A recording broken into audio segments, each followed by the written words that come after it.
لقد كان لكم في رسول الله أسوة حسنة لمن كان يرجو الله واليوم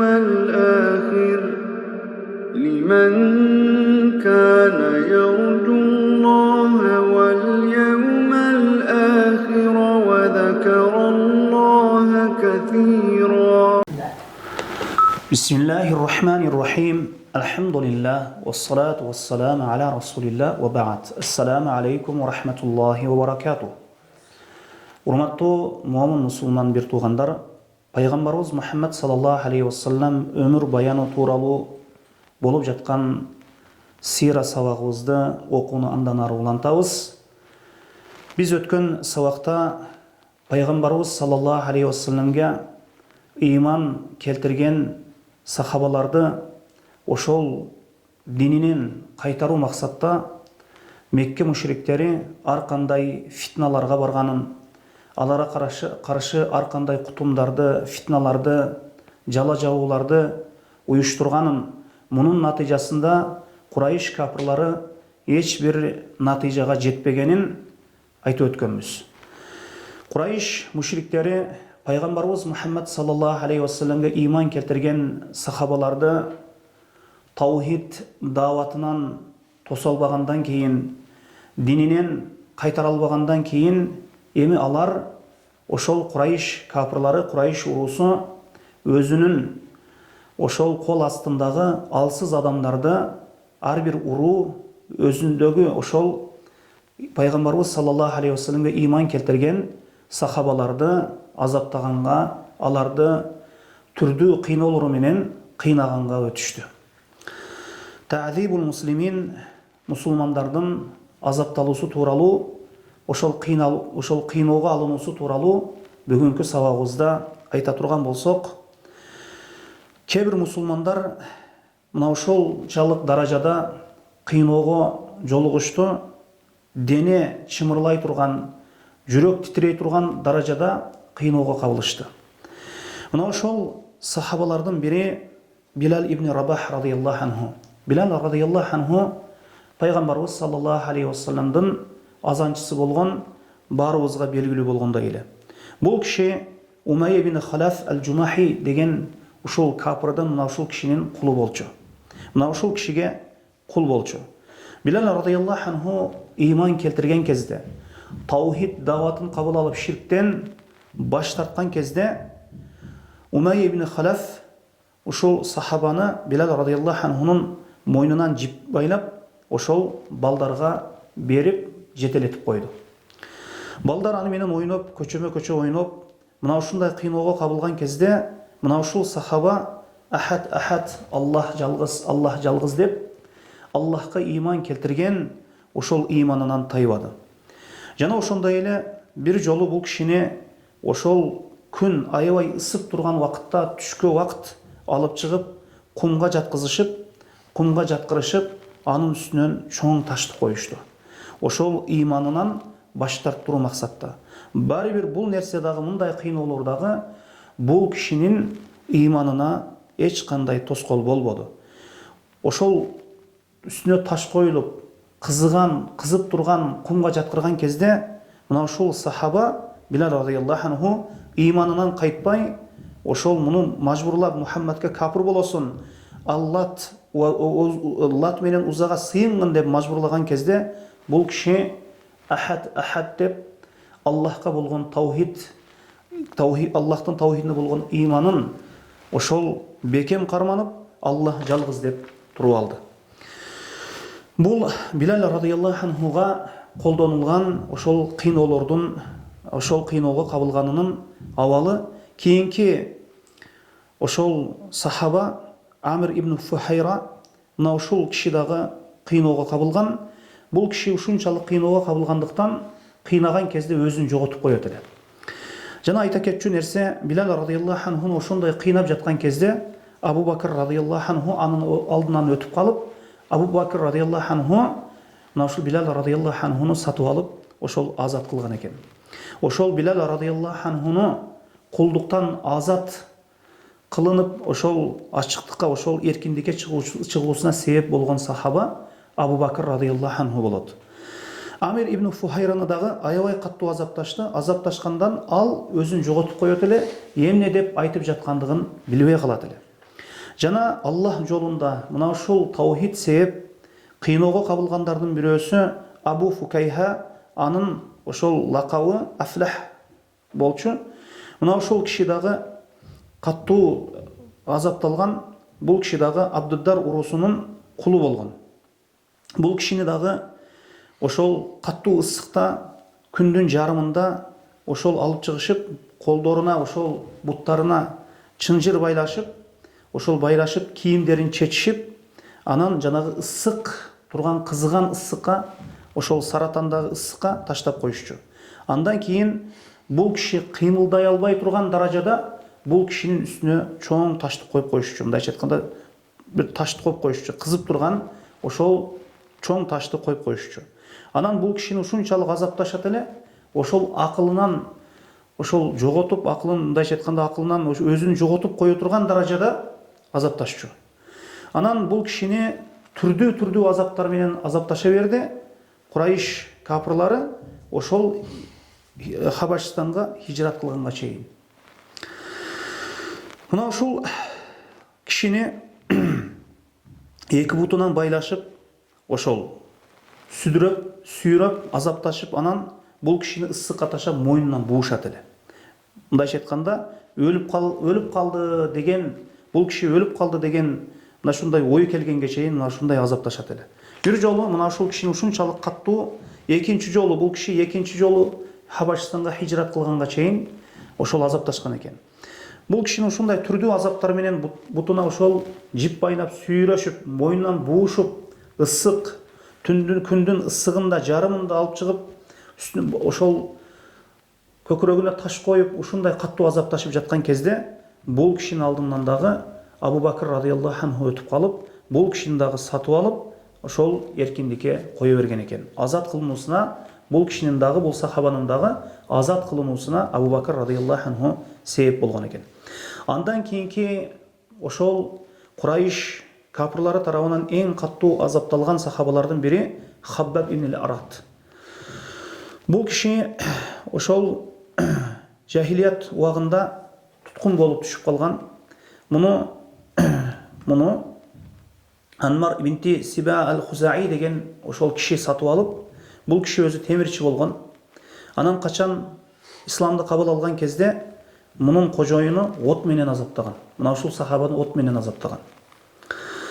Ошол кызып турган темир менен келип, бул кишинин ошол белине басышчу. Ошол кызып турган темирди белине басышат эле. Ошол пайгамбарыбыз Мухаммад саллаллаху алейхи вассаламга капыр болдуруу үчүн кызып турган темирди белине басышат эле, белине басат эле. Ошол кожоюну.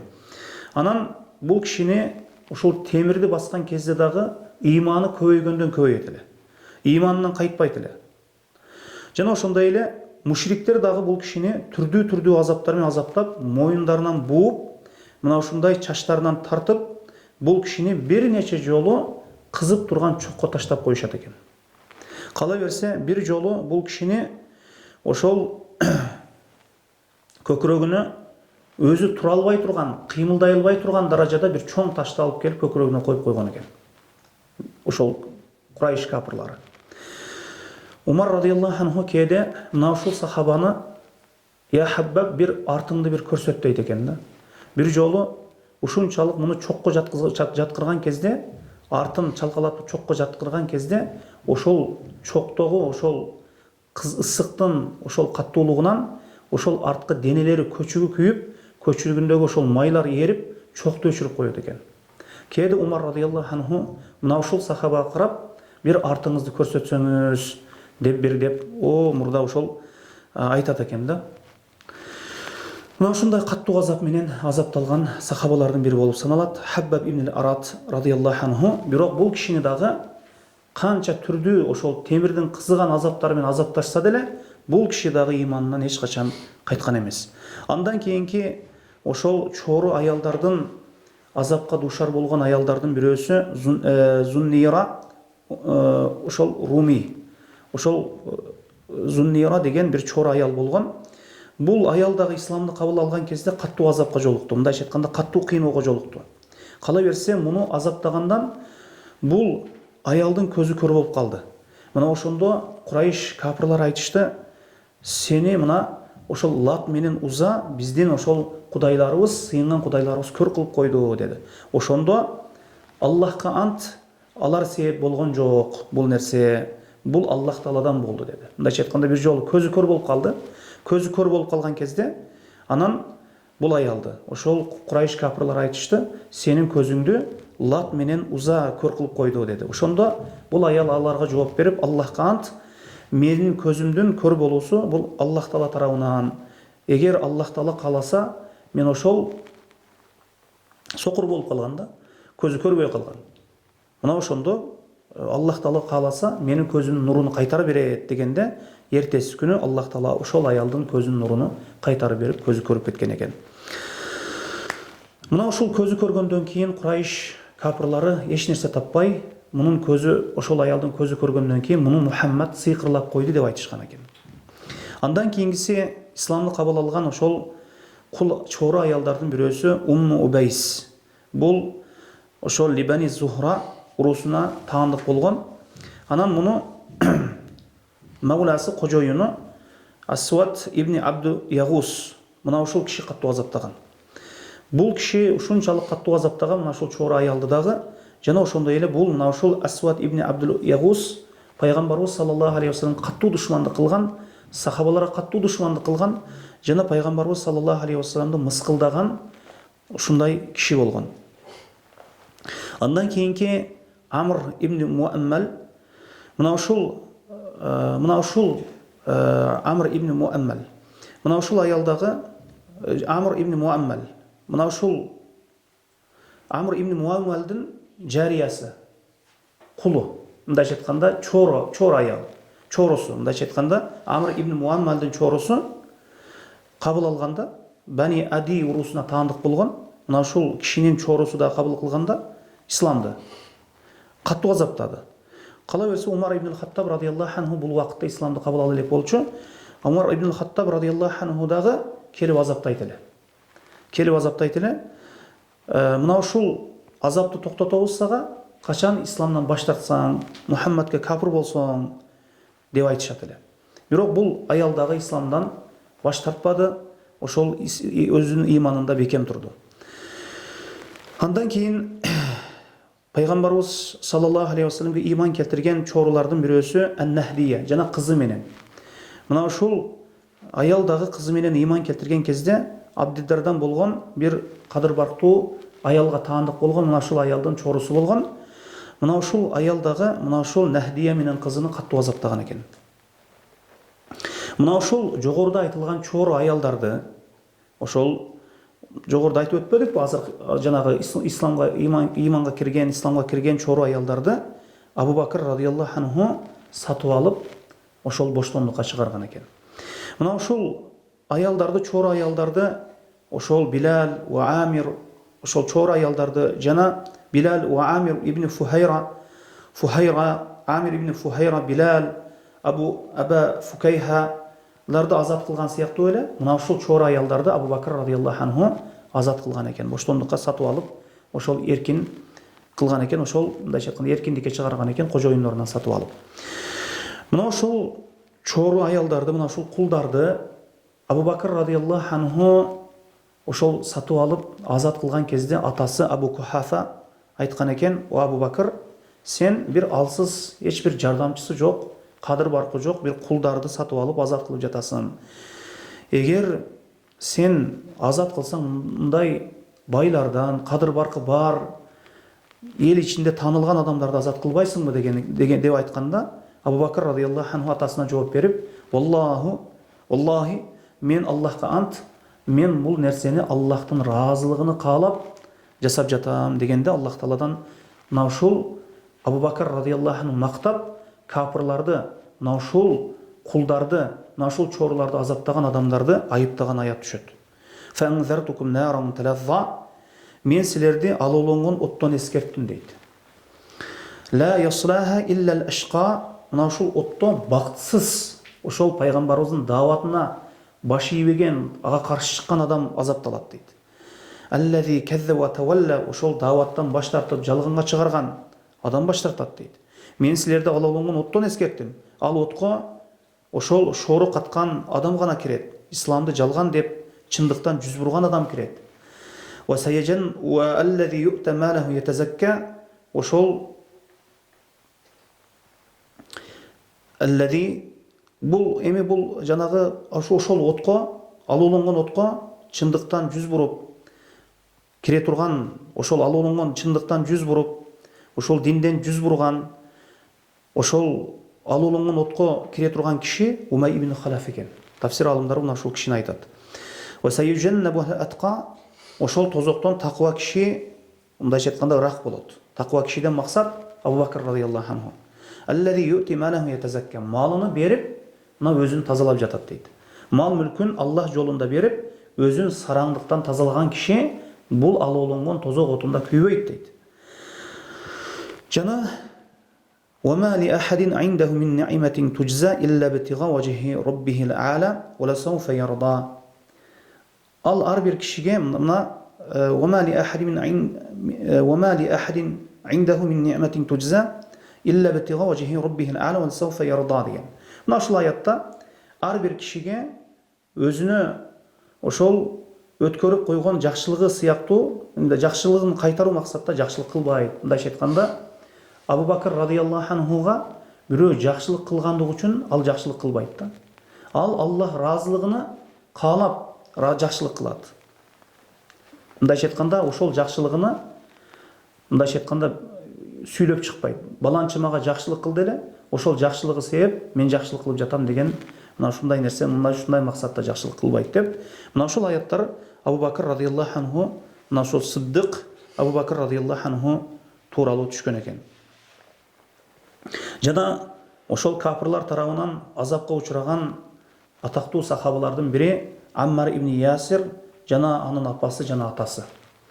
Мына ушул исламдагы биринчи шахид болгон аялдардын бири болуп, биринчи шахид болгон аял Аммар радыйаллаху анхунун апасы болгон. Бул ушул Бани Махзум урусунун, мындайча айтканда, таандык болуп, анан Абу Жахил буларды азаптаган. Аммардын үй бүлөсүн Абу Жахил, Аммарды жана атасын, апасын азаптаган Абу Жахил болгон. Буларды ошол өрөнгө алып чыгып, Меккенин өрөөнүнө алып чыгып, ошол каттуу ысыкка күндүн жарымында таштап, каттуу ысып турган убакытта азаптайт эле, ошол ысыктын, күндүн ысыгынын азабы менен. Бир жолу пайгамбарыбыз саллаллаху алейхи вассалам мына ушундай ысыкта азаптап жаткан кезде мына ушул үй бүлөнүн алдынан өтүп калды. Мына ошондо пайгамбарыбыз саллаллаху алейхи вассалам аларга айтты: "Сабран аля Ясир, мауидукумул жанна, Аллаху игфир ли аля Ясир" dedi. Пайгамбарыбыз аларга карап: "О Ясир үй бүлөсү, силерге жаннат угада кылынды, бейиш угада кылынды. Силерди Аллах кечирсин, о Ясирдин үй бүлөсү" деп мына ушундай пайгамбарыбыз саллаллаху алейхи вассалам аларга дуа кылды.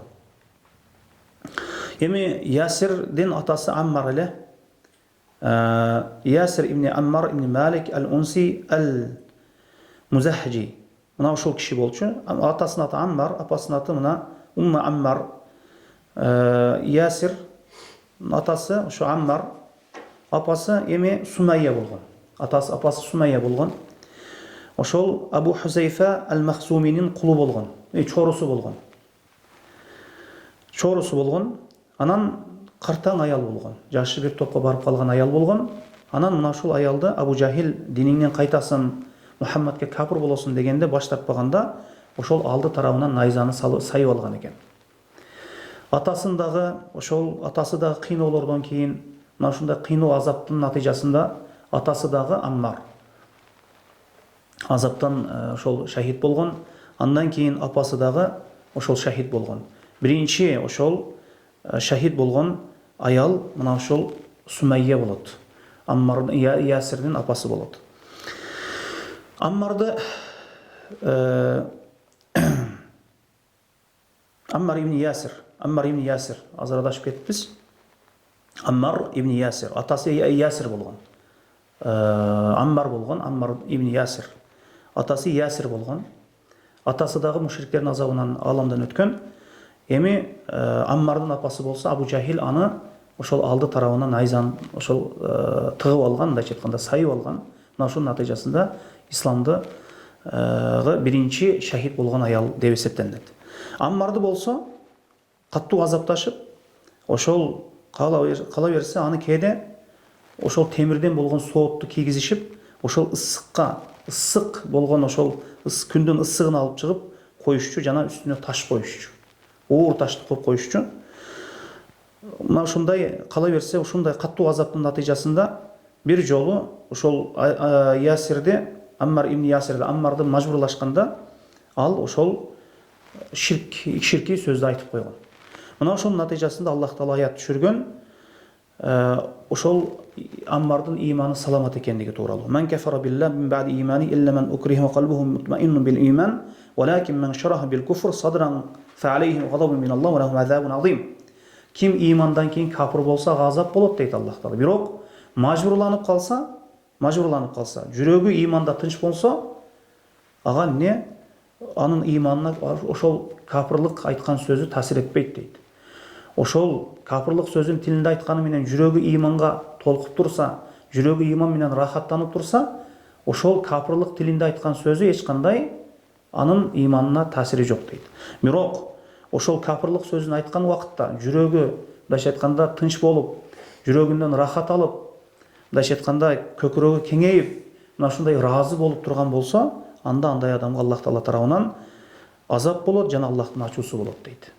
Аммар радиаллаху анху, Аммар мына ушул орунда ошол каттуу азаптаган кезде ошол кыйноонун каттуулугунан ошол Мекке мушриктерин жанагы мажбурлап айткан куфр сөзүнө макул болуп койгон да. Мына ошонун натыйжасында Аллах Таала мына ушул аятты түшүргөн. Андан кийин Аллах жолунда каттуу кыйноого учураган, азапталган сахабалардын бири Мусаб ибн Умайр. Мусаб ибн Умайр бул өзү кенен жашаган бай үй бүлөдөн болгон. Мындайча айтканда тамак ашы кенен бай үй бүлөдөн болгон. Качан исламга кирген кезде апасы тамак аштан тыйып койгон экен. Жана үйдөн кууп жиберген экен Мусаб ибн Умайрды. Андан кийин Аллах жолунда азапталган, кыйноого кабылган сахабалардын бирөөсү Сухайб ибн Синан ар-Руми болгон. Бул кишини дагы каттуу азаптан, бул киши дагы өзүн жоготуп, эмне деп айтып жаткандыгын билбей калат экен. Жана кала берсе, Абу Бакр радиаллаху анху дагы азапка учураган, кыйноого кабылган. Жана Талаха ибн Убайдулла, Абу Бакр радиаллаху анху менен Талаха ибн Убайдулла дагы азапка жолугушкан, кыйноого кабылышкан. Бул экөөнү Науфал ибн Хувейлид ал-Адауи деген киши, кээ бир риваяттарда Усман ибн Убайдулла, жанагы Талаха ибн Убайдулланын амекиси, агасы бир жипке байлап, ошол намаздан токтотуу максатта, намаздан тосуу максатта экөөнү бир жипке байлап коет экен. Кала берсе, экөөнү ушунчалык каттуу байлагандан, Талаха ибн Убайдулла менен Абу Бакр радиаллаху каттуу байлагандан, адамдар көрүп булар эгизектерби деп айтышат экен. Анан качан булар ошол жиптен бошонуп, тезинен намаз окууга шашылып чуркап кетишет экен. Мына ушундай намаздан тосуу максатта, мына ушундай динден тосуу максатта, мына ушундай азапка кабылган сахабалардын бири болот Абу Бакр Сиддик радиаллаху анху менен Талаха ибн Убайдулла. Анан мына ушул негизинен мына ушул тарыхта мына ушундай азапталган сахабалардын, ошол ата аталгандардын эң негизгилери мына ушулар. Мындан башка дагы сахабалар бар. Эми кыскасы мына ушул. Эми Абу Жахил радиаллаху анху, Абу Жахил Аллахтын каргышы болсун. Мына ушул киши Курайш капырлары дагы, Курайш мушриктери дагы кээде булар дагы карашат болчу. Эгерде кадыр барктуу бай үй бүлөдөн болсо, кадыр барктуу уруудан болсо, кадыр барктуу адамдарды азаптай алган эмес. Аларга этият мамиле жасаган. Мына Абу Жахил дагы мына качан бир алсыз бир адам исламды кабыл ала турган болсо, тезинен азапташат эле. Ага тезинен аны кыйнашат эле. Качан бир кадыр барктуу, мындайча айтканда жардамчысы бар, кадыр баркы бар адам исламды кабыл ала турган болсо, аны айланып өтүшөт эле. Өздөрүнө бир мындайча айтканда материалдык тарабынан, бир сөз тарабынан, бир сөз жетип калбаш үчүн, бир зыян жетип калбаш үчүн ага этияттап мамиле жасашат эле. Ал эми жардамчысы жок, чоруларды, кулдарды, чор аялдарды, кулдарды жогоруда айтып өткөнүбүздөй эле эч бир жардамчысы жок адамдарды, эч бир жана ошондой эле коому ага болушпаган, коому анын тарабын албаган адамдарды катуу азапташат болчу. Коому анын тарабын алган кадыр барктуу адамдарды айланып өтүшөт эле. Аларга этияттык менен мамиле жасашат болчу. Пайгамбарыбыз саллаллаху алейхи вассалам өзүнүн дааватын улантты. Пайгамбарыбыз саллаллаху алейхи вассалам мына ушул сахабаларынын ошол кыйноолоруна карабастан, анткени сахабаларды ошол кыйнагандыктарынын себеби дагы Пайгамбарыбыз саллаллаху алейхи вассаламдын дааватын токтотуу максатта пайгамбарыбызга ыйман келтирген мына ушул жардамчысы жок сахабаларды, кулдарды, чоруларды кыйнагандыктарынын себеби дагы Курайш капырларына ошол пайгамбарыбыз саллаллаху алейхи вассалам дааватын токтотуу максатта кылынган бул нерселердин баарысы.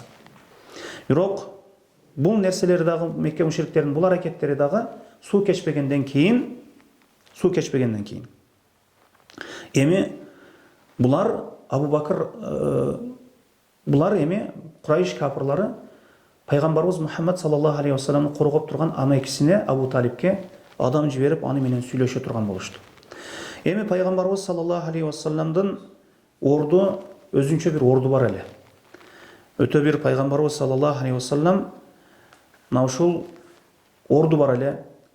Мындайча айтканда пайгамбарыбыз саллаллаху алейхи вассалам өтө сабырдуу, өтө оор басырыктуу, өтө кичпейил адам экендигини, мына ушул элдин арасында бир орду бар экендигини Мекке мушриктери моюндашат болчу. Ошондуктан жахилият убагында дагы пайгамбарыбыз саллаллаху алейхи вассалам ушундай каниеттүү, сабырдуу адам болгондуктан, аманаткөй адам болгондуктан пайгамбарыбыз саллаллаху алейхи вассалам амин деп аташкан болчу. Бирок пайгамбарыбыз саллаллаху алейхи вассаламга зыян берише албайт эле. Эмне үчүн? Түздөн түз зыян берише албайт эле. Эмне үчүн? Анткени аны амекиси коргоп тургандыгы үчүн, Абу Талиб коргоп тургандыгы үчүн. Анткени Абу Талиб ошол Курайш уруусунун кала берсе, ошол Абдиманнаф уруусунун башчысы эле жана Курайш уруусунда эле эмес, кала берсе айланадагы арабтардын арасында дагы өтө орду бар, кадыр барктуу ошол киши эле. Мына ошондуктан пайгамбарыбыз саллаллаху алейхи вассаламга түздөн түз келип зыян беришке батын алыш үчүн эмес. Мына ошонун натыйжасында Курайш капырлары бир жол издеп таап Абу Бакыр пайгамбарыбыз Мухаммад саллаллаху алейхи вассаламды ошол ал кишини коргоп турган Абу Талибтен ажыратууну көздөштү. Абу Талибти ошол пайгамбарыбыз саллаллаху алейхи вассаламды коргоосунан, мындайча айтканда, куру калдырууну ойлоп табуу үчүн пайгамбарыбыз ошол Абу Талибке адам жиберише турган болду. Абу Талиб тийгиздирбейт эле. Пайгамбарыбыз саллаллаху алейхи вассаламга эч кимди тийгиздирбейт эле. Коргойт эле. Кала берсе өзүнүн жаткан жерине жаткырат эле. Сага могул адамдар зыян берип койбосун деп, мына ушундай пайгамбарыбыз саллаллаху алейхи вассаламды коргойт эле. Мына ушул Абу Талибтин кадыр баркы бийик экендиги ошол Курайш уруусунун арасында жана арабтардын арасында эгер Мухаммадке булар түздөн түз зыян бере турган болсо, пайгамбарыбыз саллаллаху алейхи вассаламга ошол Курайш капырлары чоң зыянга жолугуп каларын түшүнүп жетишет болчу. Мына ошонун натыйжасында булар ошол бир жолду ойлоп таба турган болушту. Ошол барып Абу Талиб менен сүйлөшүп, мына ушул бул амекеңдин баласын тый, токтот, мындайча айтканда колунан карма деген максатта Абу Талибке адам жиберише турган болду. Эми бул жерде бул орунда Абу Талиб менен Курайш капырларынын ортосунда өз ара сүйлөшүү болот, пайгамбарыбыз саллаллаху алейхи вассалам дааватын токтотуу максатта. Эми бул маселе кичине узунураак, бул тууралуу айтыла турган сөздөр ошол кичине узунураак, иншаллах, аны кийинки сабакта айтабыз. Мына ошол жерге чейин Аллах Таала сабактарыбызды даими кылган болсун. Субханакаллаху ва бихамдика, ашхаду ан ла илаха илля анта, астагфирука ва атубу илейк. Валлаху а'лам.